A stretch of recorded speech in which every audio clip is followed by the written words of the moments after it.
Okay, just about time to start. I'm expecting about half a dozen people. So, Rob, are you there? Can you hear me? Just to make sure my audio is good. Yeah, I can hear you well. Can you hear me? Okay, perfect. Yeah, I can hear you. Yes. All right, good. How are you today? yeah, very well, thank you. We're gonna have to drop about halfway through this, so you know. Okay, we are recording it, so I can send you a follow-up, and that way you'll have everything. That'll be perfect if you can do that. Yeah, thank you. Yep, of course. All right. Hopefully we'll start on time here. Let me just confirm I am recording. Yes, yes.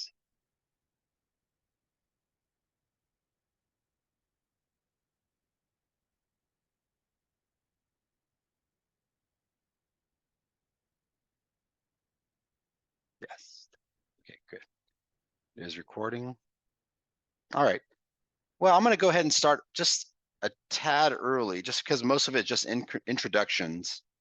So, you're here at the right, if you're here for the everything you need to know before selling webinar, you're at the right spot.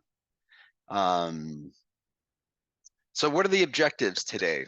Well, my hope is that after this webinar, you're going to understand what's going on in our current market and know what to expect moving forward in 2024. If you are planning to sell, and maybe it can help you time your sale in terms of, maybe you'll speed it up, or maybe you'll delay it. Also, one of the main goals is just prepare you to make the right decisions. There's a lot of decisions that you need to make as a seller. Part of that is how you're going to sell your house. If you're going to use an agent, who that agent's going to be.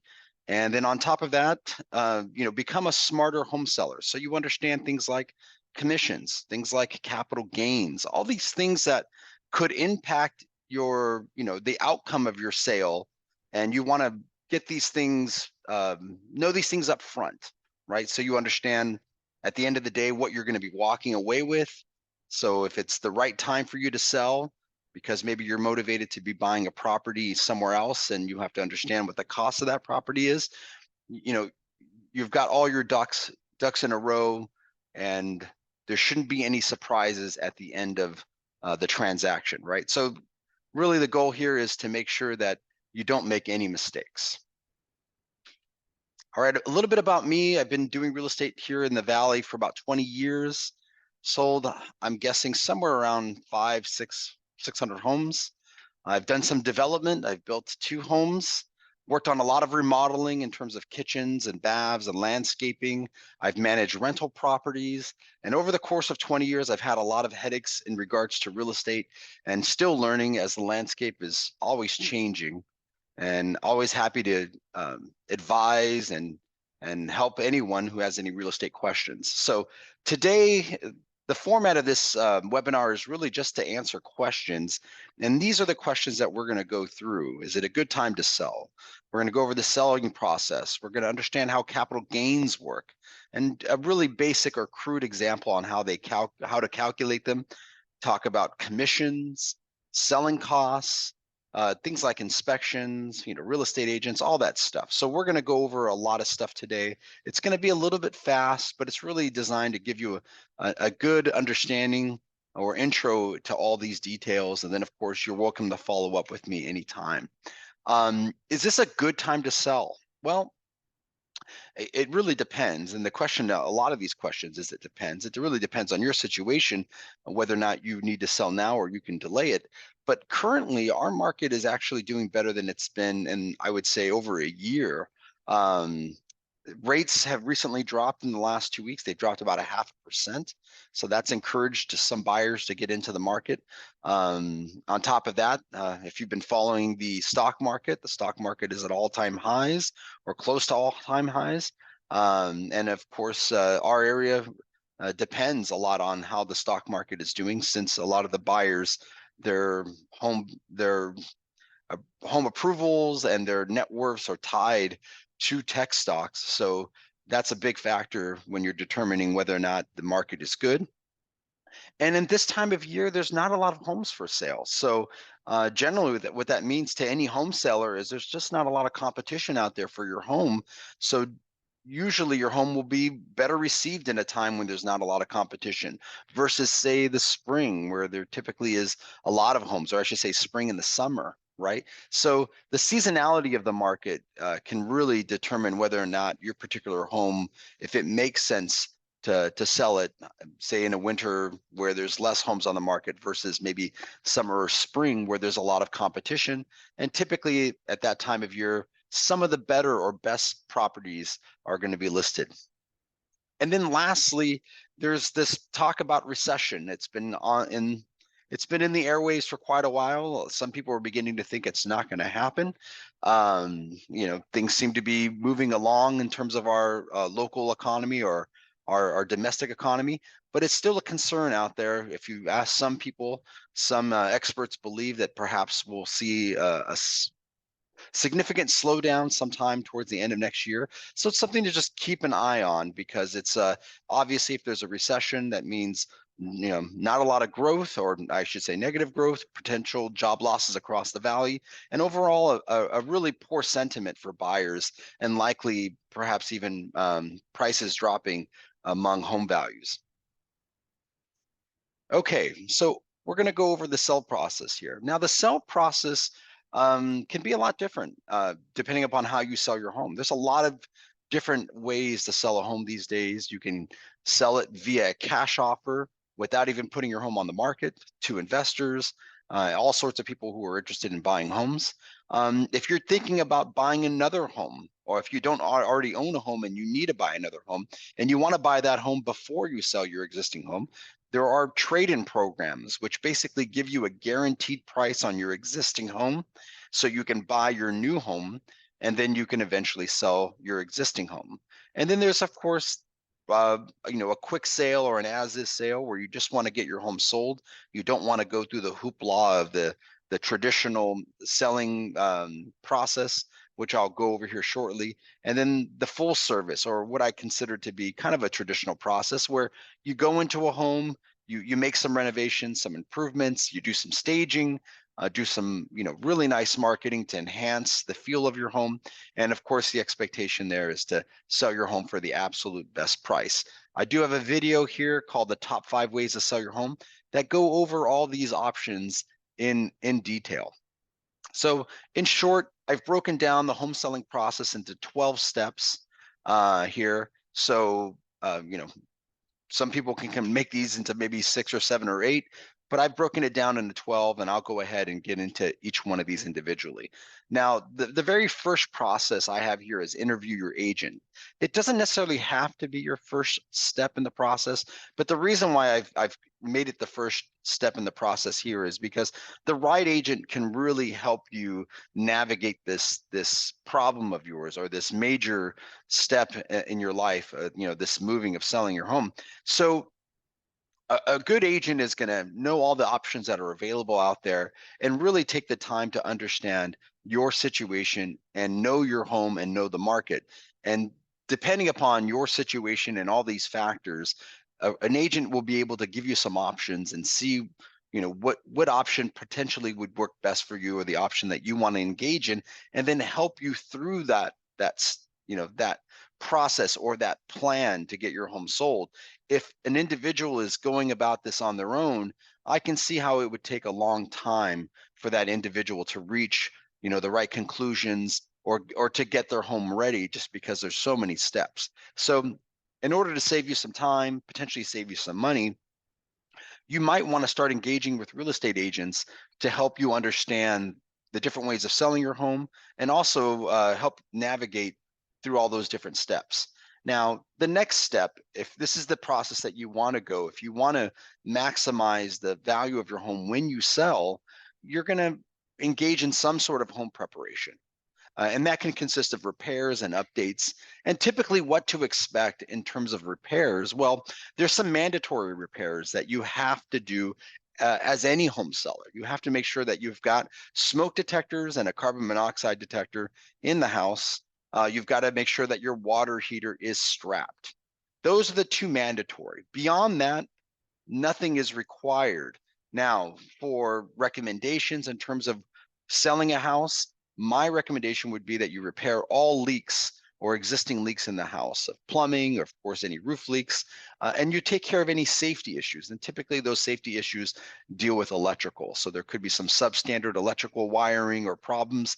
You'll want to make sure that those are taken care of. And if you live in the valley, especially the lower part of the valley, places like Sunnyvale, Santa Clara, maybe Mountain View, you'll probably have cracks in your drywall, and you'll want to take care of those, just to make sure that the house looks nice and clean, and uh, doesn't give the buyer the perception that there's anything majorly wrong with it.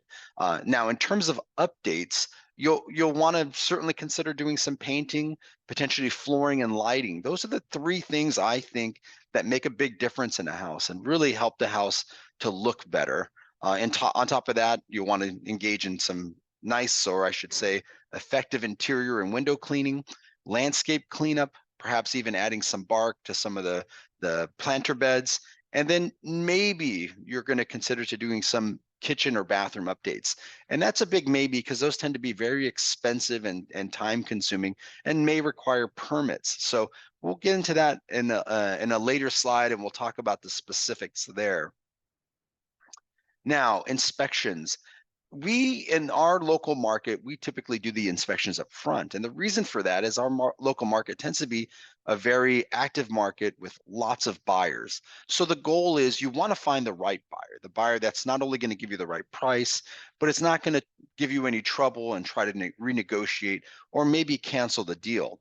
And the way you do that is if you do your inspections and your disclosures up front prior to accepting any offers, the chances are is that you're going to find a buyer who understands exactly what they're looking at, and there'll be less likely a scenario where that buyer will come back and ask for repairs, or cancel the agreement for any reason. Now, the typical inspections that we engage in for a single family home in this area are going to be the property inspection, the termite inspection, and the roof inspection. Other possible inspections could be a chimney inspection, if there's some sort of movement in the chimney or a problem detected by the property inspector. If the home has a pool, you may want to have the pool inspected, the pool equipment and the condition of the pool assessed, and then maybe potentially a foundation inspection if there is some issue with the foundation that was determined by the property inspector, such as cracks in the foundation, maybe some settlement. You'll want to take care of that, because more than likely a buyer is going to want to understand the severity of any of the problems pertaining to the foundation. Disclosures. So that's another thing that you'll work on prior to getting your home on the market and prior to listing it and selling it.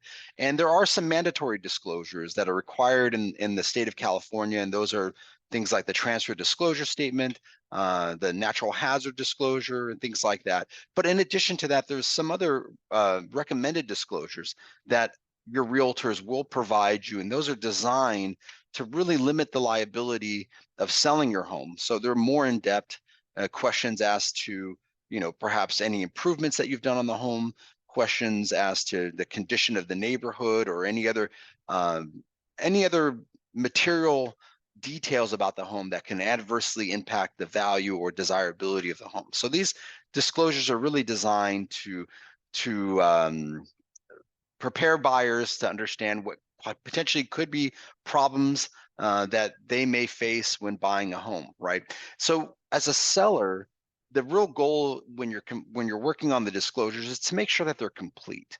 You'll want to make sure that everything is addressed in terms of anything you want to, any question that's asked, that you either want to answer yes or no. And if you do answer yes, you may want to provide some explanation. And one of the things that you really want to be careful about is not claiming that a problem has been resolved when perhaps it may not have been resolved, or maybe to your knowledge it's resolved, but you just don't know. You may want to say, hey, we had some repairs done, here is the invoice, but that's it. We can't provide any guarantees. Things like a roof leak. Maybe you had your roof fixed last year when the storms, but it hasn't rained since then. But you don't know for a fact if that roof is still repaired. You just say, hey, it's repaired. Here's the company we engaged the repair with. Here's the warranty they provided, and that's all you want to say. Marketing and staging. So once you've done all the improvements, and once you've done your inspections and everything, you'll want to start getting the house ready to get listed, and that involves staging. Staging is perhaps, I think, the best way to really make your home look great without spending so much money. Now, there is an associated cost with staging. We'll get into the details of that, but really, what staging helps do to a home is provide some context of how that home can be used, and also really enhances, proper staging can really enhance the feel of that home. And so much of buying a home has to do with how a buyer feels when they come into the property. If they feel comfortable, if they like the way the home looks, and if they feel like they could live in that home, those are all really positive things that you want from any buyer that's visiting a home. So number one, definitely staging. After that, you'll want to take some high quality photographs. These are photographs that of course are going to be displayed on the internet and all the uh, real estate portals to attract buyers to come and visit your home. There's 3D tours that you can do that are navigable, that buyers can walk through the house and understand how the home is laid out.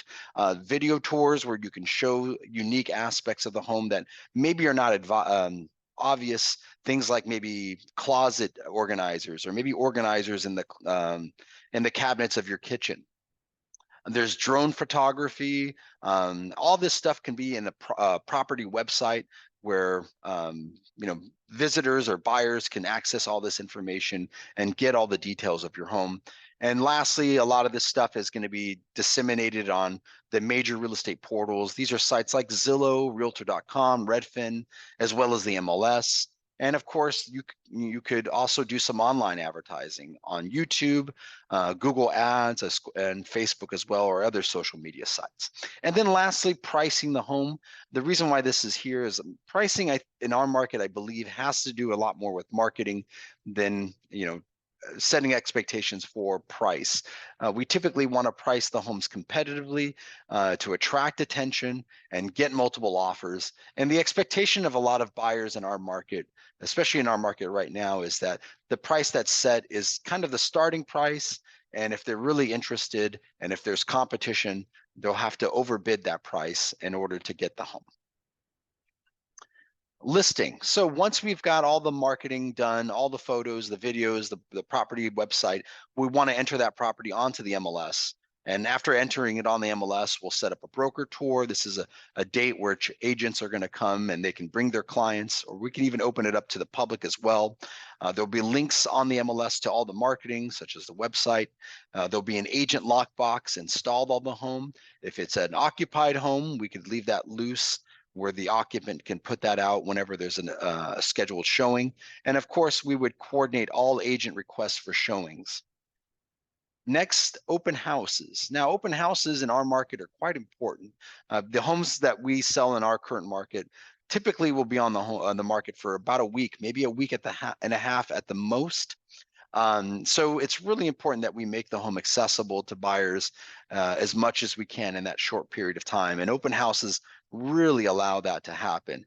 Typically, what we're seeing right now in terms of open house traffic for a single family home would be, say, 20 to 30 people in a given day. So 20 to 30, I should say, groups on a Saturday and Sunday. So you're looking maybe potentially 50 to 60 groups that are going to come by and visit a home on the weekend, and you might expect to see 2, 3, 4 showings maybe on a particular day during the week. So open houses really allow that home to be available for buyers on the weekend when they're more available to look at properties, especially now as the days are shorter. So open houses, typically you want to promote them in the neighborhood, social media, sending out emails to agents that work and sell homes in the area. And of course, you'll want to try to get people to register for the open house, so then you could follow up with them. So after an open house, the next day, I should say after the weekend, the next day on a Monday, it's going to be the agent's job to contact all the agents that have showed the property and any buyers that have come by and left information, and follow up and gauge interest to see if any of them are interested, want disclosures, or thinking about making an offer. And based on the results of that, you'll determine an offer date, right? So again, we price the home competitively. It generates a lot of interest. depending upon the market and how well the home is received. You'll probably have anywhere from half a dozen, maybe a dozen buyers who might be interested in submitting offers. So you'll set up an offer date, and at that point, buyers are expected to prepare their offer and submit their offer. We collect offers digitally these days.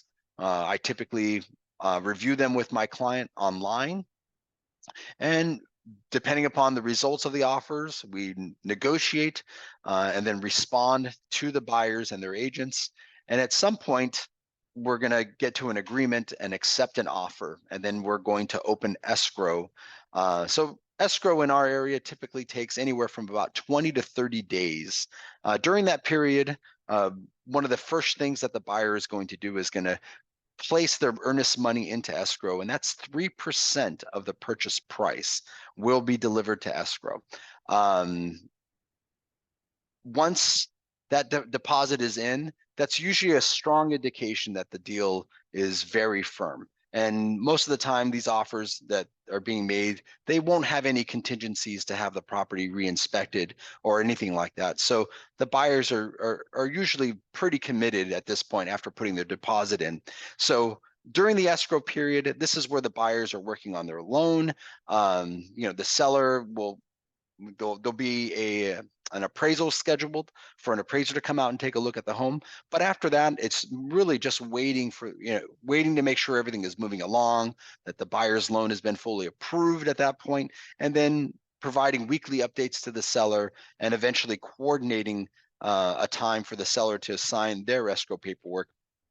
And that typically would be within maybe a week to 10 days before the close of escrow. So that's it. There's not much involvement in escrow from the seller. Just to make sure, we just make sure that things are moving along. There might be some paperwork that the title company needs that the seller can provide, but really we're just kind of waiting to see how things are moving along with the buyer and then setting up the signing for the seller. And then closing. So right before closing, we're coordinating the buyer's walkthrough. The buyer has a right to come into the property a few days prior to the close date, just to make sure that the home is in good condition or the same condition that it was when they bought the home. So at this point, if the buyer or the seller has moved out, all the furniture will be gone. The buyer will be able to inspect the floors and other parts of the house that might have been concealed by furniture or rugs. And if everything looks good and fine, then the buyer will respond that everything is fine with their walkthrough.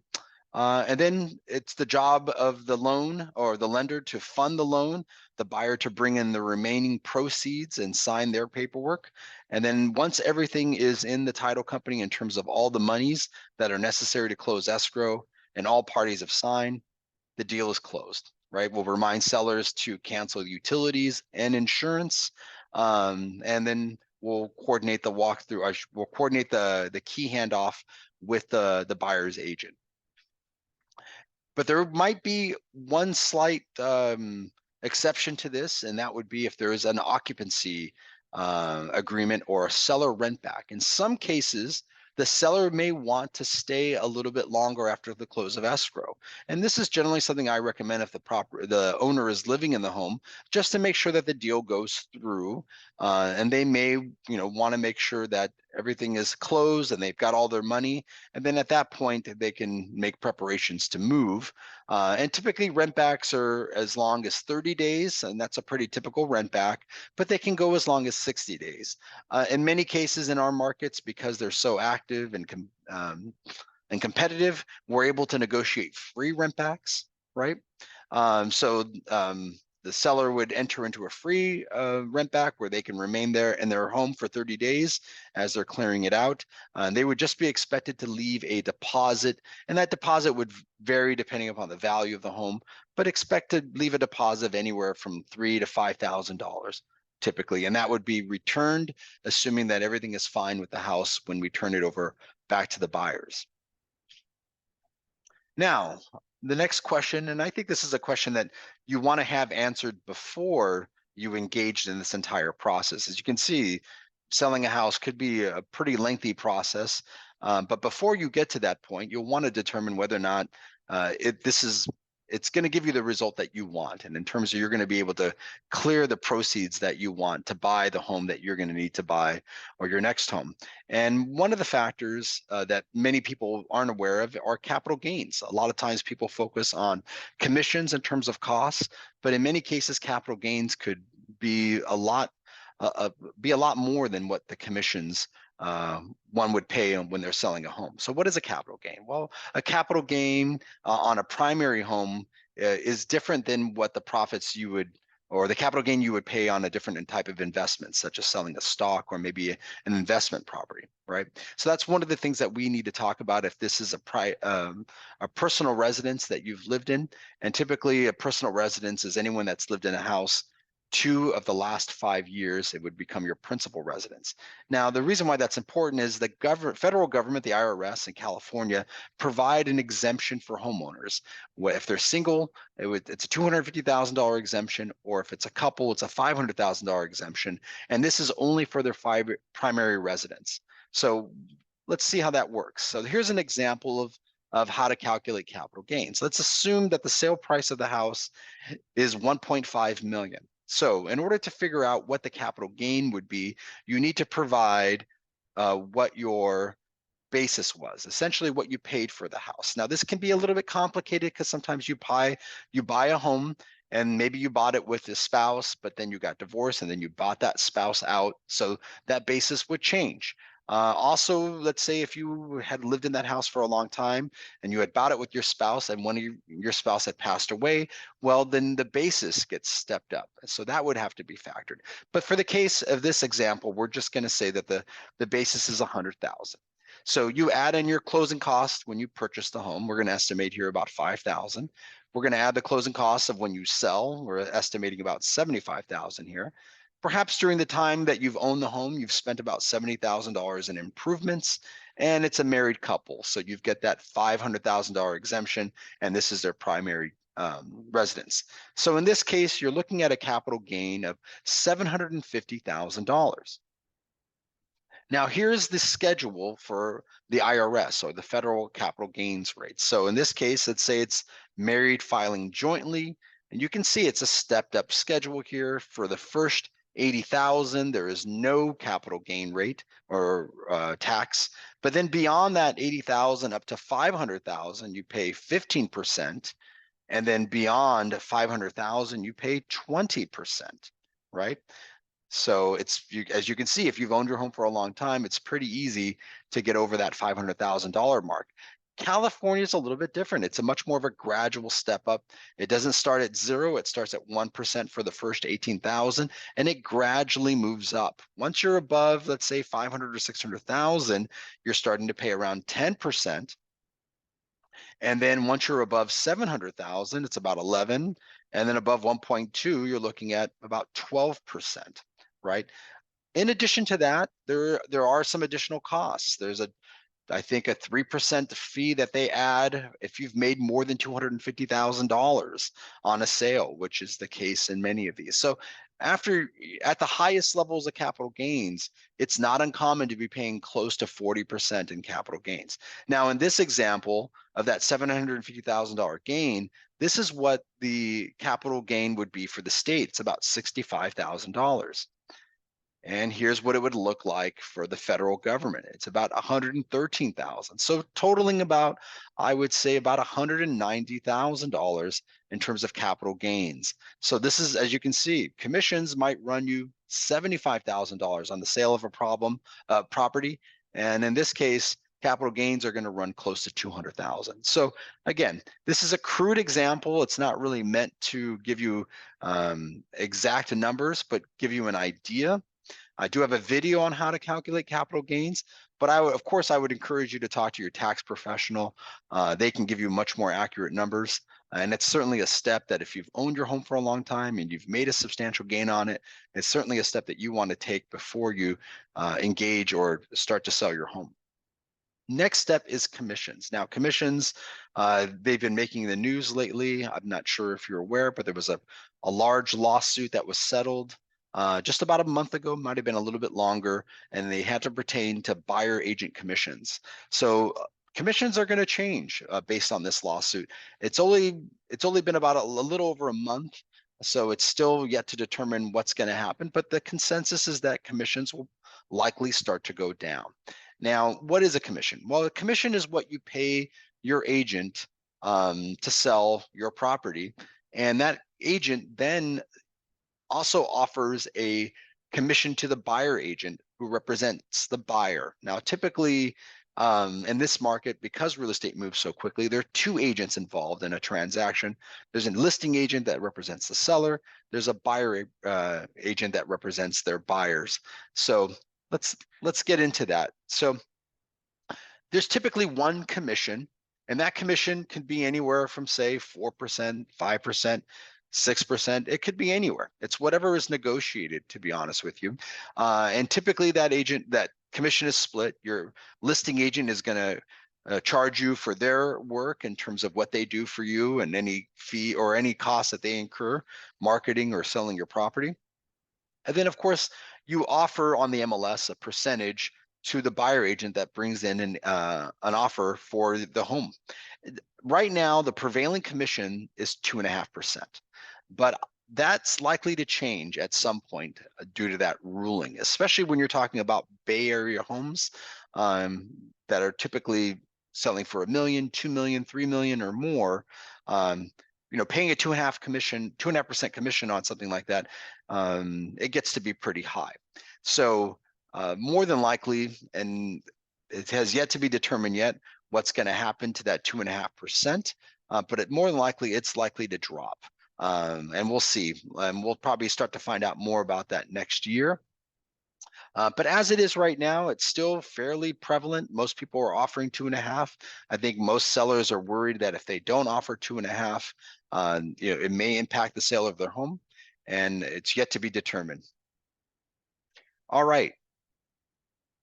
Now, just keep in mind that sellers can negotiate the sale and set the commission with the listing agents when they sign the contract.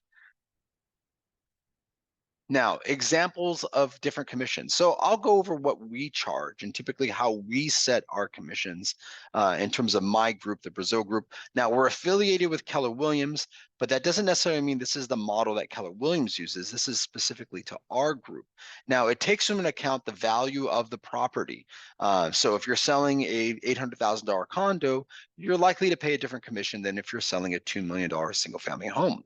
So our listing commissions can vary anywhere between 1% to 3%, depending upon the value of the home and then depending on the service that we offer. Now, there's different ways that we can sell a home. Again, we have that video, the top 5 ways to sell your home.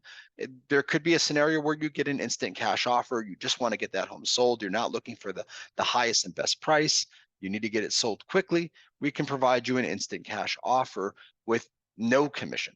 Or perhaps you just don't want to do any work to the home. Maybe the home is just too far gone, or maybe it's completely remodeled and nothing needs to be done. We can do a quick as is sale and charge you only 1% on the listing side. Perhaps you want to maximize the sale of your home. You can engage in our Renovate Now and Pay Later program where we come in and we renovate the house, update the bathrooms, perhaps update the flooring, painting, and get your home staged. And depending upon the value of your home, you'll pay 1.5% commission or more. And then lastly, there's a trade-in program. Say you're interested in a property moving up or moving out, and you want to be able to buy that property before you sell yours. Well, we have some programs that will allow you to do that, and then you can sell your home. So those depending upon the value of your home, could be 1.5% or more. Now, selling costs. What are they and who pays them? So we talked about commissions. That's generally the highest selling costs that you're going to incur. But there are other closing costs, and those closing costs are escrow fees, title insurance, transfer taxes, and transfer taxes could be county transfer taxes, which are typical for every home in any county in California. And then there's city transfer taxes. Not every city has a transfer tax. Some cities in Santa Clara County, and I'm assuming you probably live in Santa Clara County or your home is in Santa Clara County. These are the three cities that have city transfer tax in Santa Clara County, and that is San Jose, Palo Alto, and Mountain View. Those transfer taxes are typically $3.30 for every $1,000, and they're split by buyer and seller. San Jose has a stepped up city transfer tax, where if the home sells for more than 2 million, that rate increases. So you'll want to be aware of that. And then in addition to these fees, and these are typically paid for by sellers in Santa Clara County. So in addition to those, you'll pay for your inspections, potentially a home warranty, buyers request those, and then at natural hazard reports. A natural hazard report is roughly about $100. So what is the cost of all these closing costs? How do you estimate them? Well, a rule of thumb that I use is to just multiply your sales price by 0.5%. So this will cover the escrow fees, title insurance, and transfer taxes, as well as the pre-inspections, the home warranty, and the natural hazard report. If your home value is $2 million and 0.5% of $2 million is $10,000, it's definitely going to cover all these costs. If your home value is $600,000, $700,000, or $800,000, chances are that 0.5% won't cover the entire amount. And so this is kind of a rough gauge, but it's an easy way to calculate those costs, right? Escrow fees, generally about $2,000. Title insurance, roughly about, well, it pertains to the value of your home. But a $2 million home, you're going to probably pay $5,000 to $6,000 in title insurance. All right. Now, should I get my home pre-inspected before selling? We talked about this and the advantages of doing this. And really, because the market moves so quickly, and we want to make sure that we select the right buyer, not one that's going to give us a lot of trouble during the escrow period and ask for things like, credits or threaten to cancel the deal. We do that by providing those inspections up front. And it's gotten so commonplace in our market that buyers expect to see these inspection reports. So once they're interested, the very first thing that they're going to do is they're going to request a copy of these disclosures and inspections. Also, the pre-inspection allows you to repair items that might come up on the buyer's inspection, right? So if we can address those problems up front, then there's less concerns that the buyers will have. And then again, the whole point of this is to avoid cancellations and renegotiations during escrow, and makes for a smoother and more secure transaction, and increases the challenge of just the chances of selling the home as is.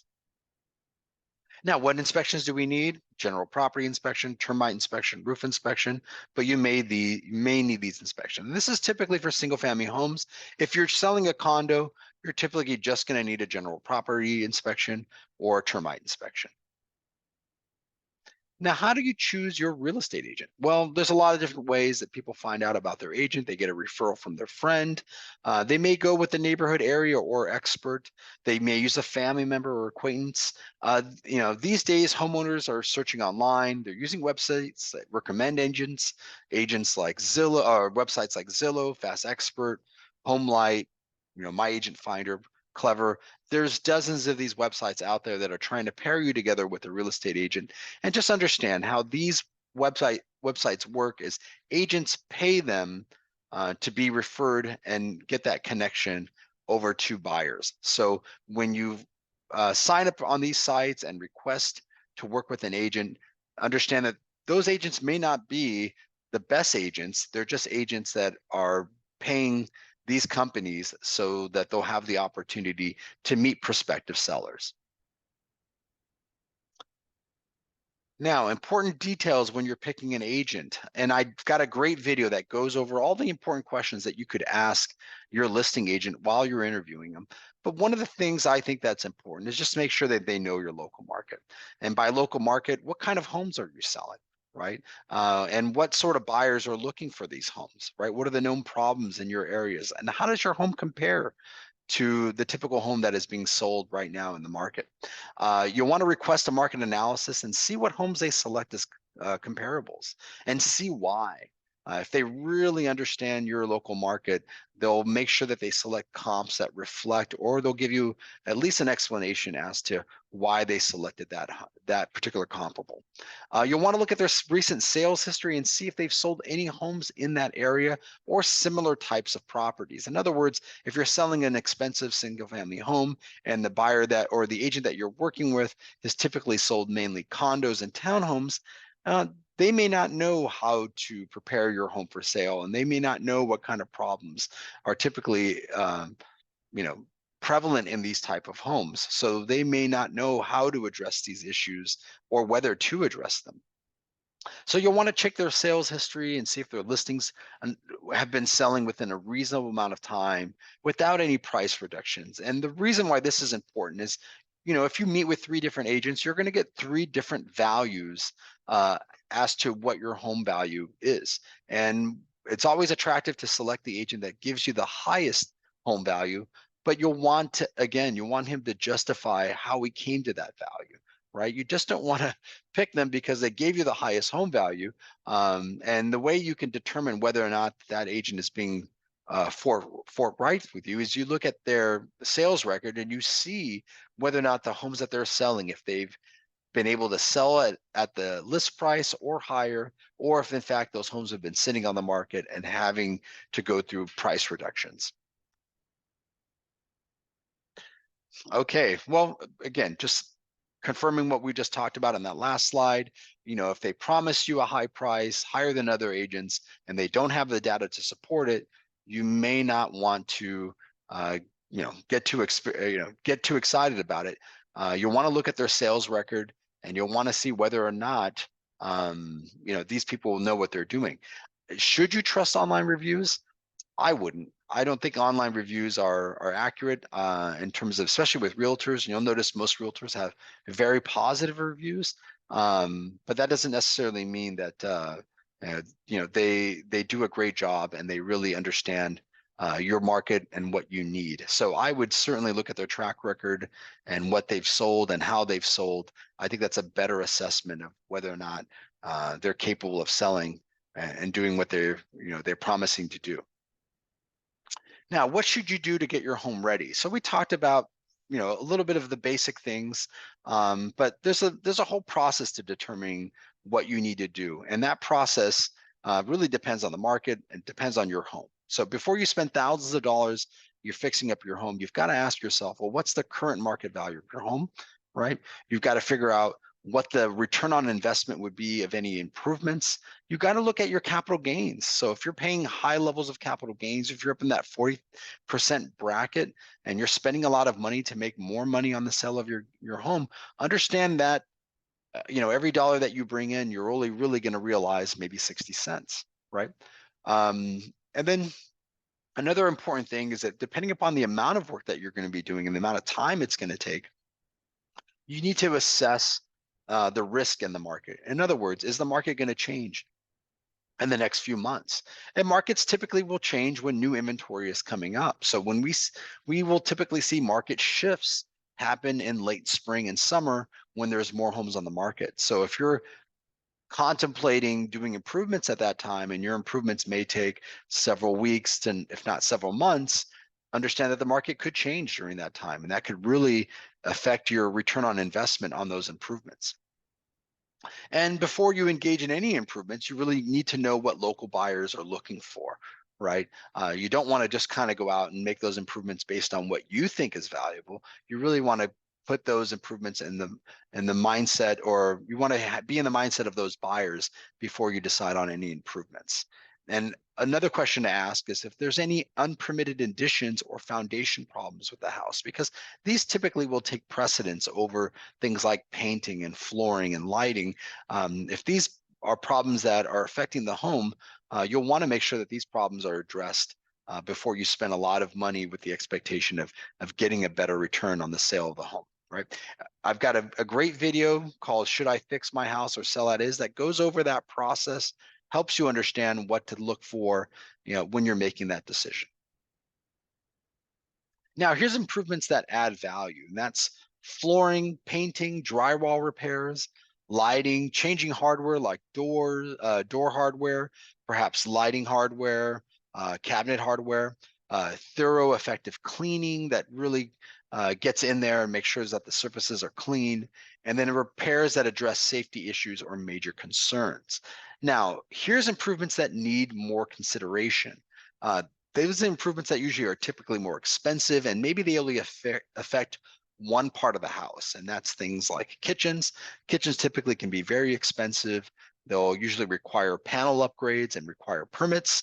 Bathroom upgrades can be very expensive, and depending upon your current bathroom situation, you want to definitely plan that out a lot. Plan it out smarter than just going ahead and agreeing to it, right? A good situation is if you do the inspection and it turns out there's a lot of damage in the bathroom, maybe perhaps there was a leaky toilet and the subfloor is all rotted out, then that does make sense to go ahead and yank that bathroom out and put a new bathroom, because you address the termite or you address the wood damage and you provide a new bathroom. But you could also get away with some simple updates in a bathroom without having to remodel the entire bathroom. So you'll want to look at the pluses and minuses of what to expect there. Things like windows, those can be very personal. I don't typically think that spending a lot of money on windows really enhances the home, unless of course the current windows are just in such bad condition. I think buyers probably would prefer to select what sort of windows they want and the style of windows, whether they want casements or sliders, things of that nature. Additions, that's definitely something that you really need to think about, because construction is expensive. So I think the only times that additions really make sense is if they really improve the layout of the house and the enhancement of the house. So that's something that you really need to look in depth before you try to engage in something like that. And then re-permitting. You may have bought a house with an improvement that was done and it wasn't permitted. You might want to look into seeing what it would take to get it permitted, if necessary. And then of course, landscaping. Landscaping can be very expensive. It of course enhances the look of the house. In many cases, homes have very simple landscaping, and I think that's fine. I think the most that I encourage my clients to do is clean up their landscaping, tidy it up, remove any dead plants. But I wouldn't go overboard and start re-landscaping and changing a lot of things. It just depends on in the overall plan for the house. But landscaping can be quite expensive, and you really want to plan that out, because it doesn't necessarily bring you the big return that things like flooring, painting, drywall repair, things like that. Now, staging, is it worth it, and what does it cost? Now, I mentioned it before that staging, I think, is one of the best ways to enhance your home and get it sold for not only faster, but a higher price. It does demonstrate your home's potential to buyers, and what it does is it allows, typically most people don't live in their homes the way that they would want to live in it. In our market, homes tend to be on the smaller side, so homes typically have more furniture than they need to accommodate the living family. So when you're staging, you're trying to get away all that clutter and put in furniture that really fits the home, and you want to lay it out in such a way that it's ideal for the way the home is laid out, and it shows the best potential for that home. Now, what to expect to pay for staging? Well, a 3-bedroom, 2-bath home, anywhere from about $1,200 to maybe $1,500. If you're going to stage all the bedrooms, the living areas, expect to pay anywhere from $2,500 to $5,000, and that's depending on the size of the home and the quality of the staging company. So one of the things I would watch out for is you just don't want to stage a home the absolute cheapest way possible, because these discount or cheaper staging companies, they may not have great furniture, and they may not even care about these important points in staging. And the important points of staging are really to enhance the feel of the home and show its best potential. And you can't just do that by just throwing furniture in there randomly and just claiming that the home is staged. It doesn't really add any benefit there. So you definitely want to make sure that you're using a very good staging company, and expect to pay, I would say, for a 3-bedroom, 2-bath home, anywhere from $3,000 to $4,000. Now, many agents offer staging free to their clients, But it, again, just because it's free doesn't necessarily mean you should use it. You want to see examples of their staging and what it looks like, and see for yourself if you really think it makes the house feel and look better. And I do have a video on staging that goes into these details about what good and bad staging may look like. So if you want to get familiar with that. And again, all these videos and supplemental um, uh, information, I'll go ahead and follow up with an email and provide you links to it so you can take a look at those on your own. Now, another question is, should you buy or sell and then sell, or should you sell and buy? So there's a number of different ways that you can go about buying and selling a home. They each have benefits and drawbacks and varying levels of risk. Now, if you sell your existing home before you buy your home, you might have to find a short-term rental, or you might have to rent back from the buyer. But if you buy a new home and then sell your existing home, well, you might need a sale home contingency, you might need to have a bridge loan or home equity line of credit, or you might want to engage in the trade-in option. Those are all different ways of doing the same two things, but there are risks if you buy your first home, or you buy the replacement home first and then go to sell your home. If the market changes, then that can impact the value you're expecting to get out of it. So there's a lot of things that you kind of want to be aware of and try to minimize the risk in any of these scenarios. Again, I've got a good video that talks about that and how to buy and sell a home at the same time. Now, disclosures, we talked about this, so I won't spend too much time going over this, but they're very important. This is a part that a lot of people don't really talk about because they're not exciting, right? It's staging and all the marketing and stuff that agents do to help their clients get a best price. But clients and their agents need to spend time and review the disclosures together. A lot of agents will just provide these disclosures online and have their sellers fill them out. And I think that's a mistake, because I think sellers need some guidance on how to fill these out. And then agents need to just confirm that everything's correct, and then also confirm that everything is completed. You don't want to leave anything blank, because if you leave something blank, a buyer may come back and request some more clarification. And if that clarification is substantial enough, the buyer may argue that this is a new material fact about the property, and then they would have a 5-day period to then cancel the agreement, and that's built into the contract, right? So you want to make sure that your disclosures are complete and accurate, so you don't you don't have these kind of issues, right? So complete and accurate, and also make sure that you go over them with your agent. And what do you need to disclose? Well, make sure you go over the disclosure with the agent. You want to make sure that they're complete, and you don't want to use language that's inaccurate, such as implying you fixed the problem when the problem may still exist, or you don't want to play down issues that the home has, such as noise or other factors that may affect the home. So the agent will make sure that they send out the disclosures that they send out to all the buyer agents and buyers are complete. So once we get all that documentation from our sellers, we put it all together, we look through it, make sure everything is there. We don't want to be sending incomplete disclosures out and then having buyers come out after the fact and say, hey, we're missing this document, you didn't provide that. All right, we did it, and we did it pretty much in time with about 10 minutes to spare. So if you've got any questions, feel free to reach out to me. I'm going to go ahead and post this video a little bit later. I know I went through everything pretty quickly, but again, this is just designed to give you an overall idea of what all this stuff is and what to be concerned with, and to have you look in a little bit deeper to each one of these details. And of course, I'm always here to answer your questions. I'm going to go ahead and provide a recording of this video in case you had to step out early. But thanks again for joining me this Saturday morning, and I look forward to hearing from you. Have a great weekend.